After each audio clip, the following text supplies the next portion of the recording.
Simula na naman po tayo ng aming trabaho. Pero bago yan, magbabasa muna po tayo dito ng isang verse na matatagpuan sa Awit chapter 8 verse 4. Sabi dito, ano ba ang tao upang iyong pahalagahan? O ang anak ng tao upang iyong pangalagaan?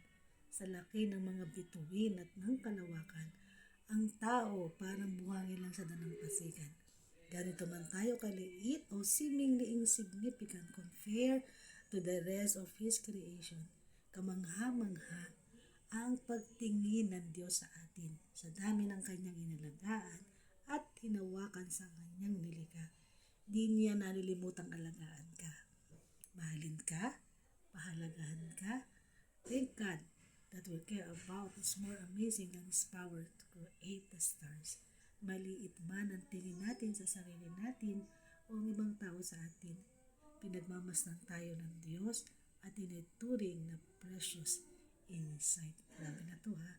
So magpatuloy po tayo ng pagsunod at paglilingkod sa Diyos. Muli magandang umaga po sa inyo lahat.